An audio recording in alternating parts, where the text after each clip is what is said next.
Live from Las Vegas, it's theCUBE, covering Veritas Vision 2017. Brought to you by Veritas. Welcome back to the Aria in Las Vegas, everybody. This is theCUBE, the leader in live tech coverage. We go out to the events and extract the signal from the noise. My name is Dave Vellante. I'm here with Stuart Miniman, who's my co-host for the week. Bob Swanson is here.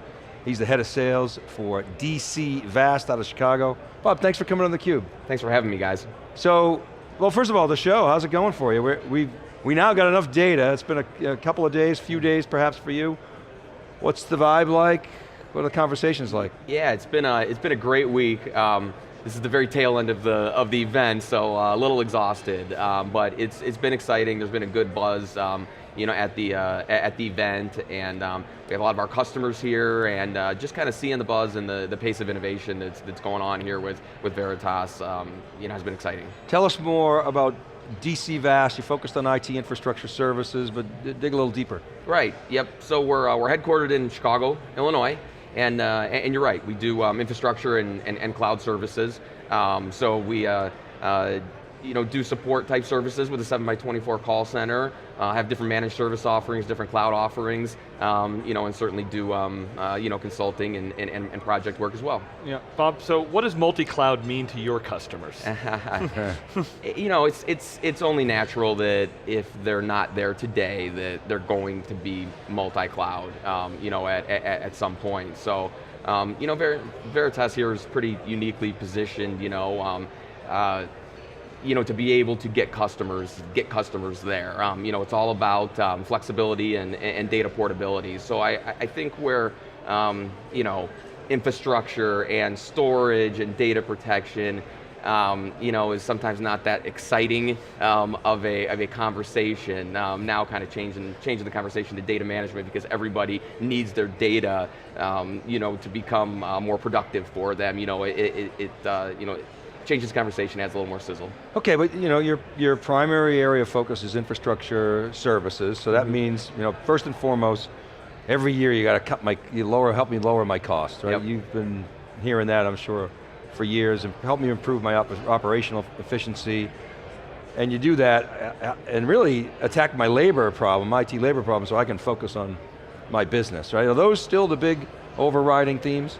Oh yeah, there's no question. I mean, I think the public cloud, has been probably the most disruptive thing in our space, since the internet, and it's making customers reevaluate, all cost and really how they're doing things and different consumption in financial models. So the technology is cool and we like that conversation, but it naturally brings a big financial and cost savings and do more with less element to all the conversations. So what are the big trends that you're seeing in the marketplace? What are the conversations like with your customers? Yeah, I'll give you an example. I think customers have different approaches to cloud, right? Some cloud first, everything's got to go. Others maybe want to keep more of their workloads, on premise. And in one customer example, where they said, hey, we want to move all non-production out to the cloud, and it was a single cloud provider. And they got about 40% of what they were looking to move out there, and they reached what they thought their estimated budget was going to be. So at that point, having that portability and having the tool sets to be able to move those workloads around becomes very important from a financial standpoint. Mm. So I wonder if we can unpack those. Cloud first, and then the sort of guys on-prem.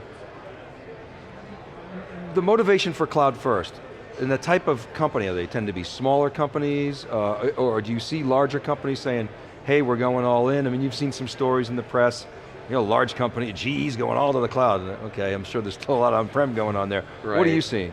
Yeah, you're right. A lot of small businesses certainly, right? Makes sense for them. Any startups too, are all pretty much born in the cloud now. You're not going to have too many financial backers that are going to want, a startup to be spending too much money on data center or buying hardware. But the established large enterprises too are kind of all over the map. But there are even some of them that are taking this, cloud first approach. But you know, the large enterprises and and companies that have been around, you know, where it's not kind of a clean slate, naturally it's going to be hybrid, and ultimately there's probably a lot of predictable static workloads that are, at the end of the day, going to be cheaper to run on-prem than they are out in the public cloud. Public cloud is great for the stuff that's not predictable or you know, very, very dynamic.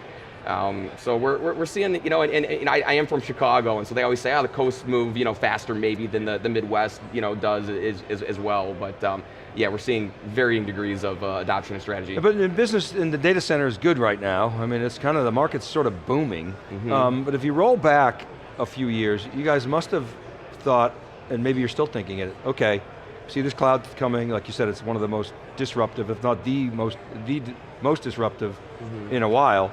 And it's aiming right at the heart of your business, infrastructure services. So how have you responded to that? I mean, you must be riding the wave now of, you know, data center growth and investment, but strategically, what are you thinking about in your firm? Yeah, I mean, there's no question, you know, we've had to pivot. But it does create opportunity, and you know, we do need to help our customers be able to be most cost effectively managing their workloads, right? And helping them with that. So you know, where there's challenge and change, there's you know, there's certainly opportunity. You know, and we've seen it. And, yeah. You know. So, but my understanding, your firm also offers managed cloud offerings. Right. Maybe, you know, it's been one of the things we've looked at is, you know, the channel, can they get on board? Can they offer that?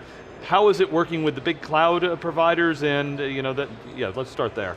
Yeah, you know, that's a good question, and you know, a lot of people have a misperception that the cloud is kind of the easy button, you know. But at the end of the day, maybe 10 years ago we thought that. Yeah, if you're a hoodie. Right.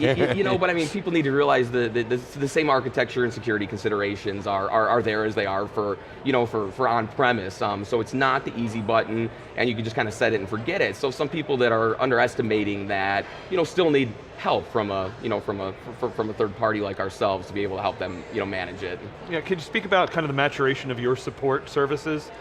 Yeah.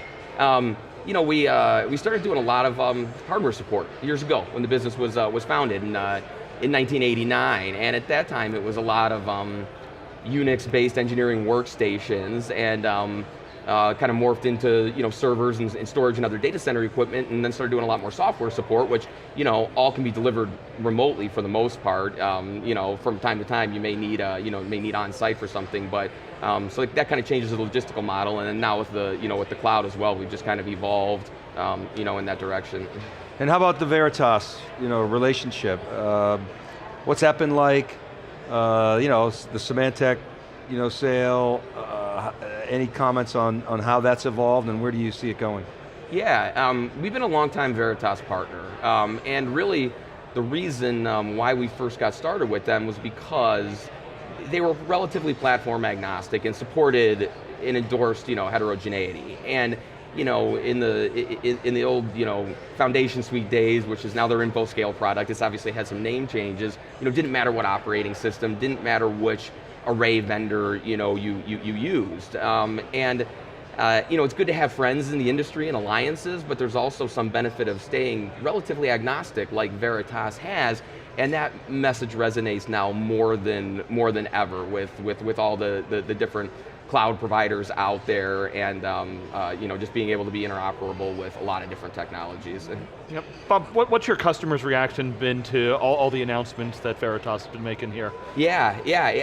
Everyone's excited. Now it's getting the word out. You know, and I mentioned pace of innovation earlier. You know, and it seems to have, you know, gone from 0 to 100. You know, really fast. So that's exciting. It shows commitment, I think, from the new executive leadership team at Veritas and their backers at Carlyle as well. So, you know, I think it's an exciting time for Veritas and for us as a partner as well, and our customers. And anything, you know, things you want to see out of those guys? I mean, from your perspective, from the partner standpoint, the voice of the customer, what's on their to-do list? Yeah, and I mean, it's just, you know, the concept of data management, looking at holistically, you know, is is important. After people and intellectual property, I mean, data is the most valuable asset a company has, and a lot of that intellectual property resides in the form of data, as well. So it's an exciting place to be as we kind of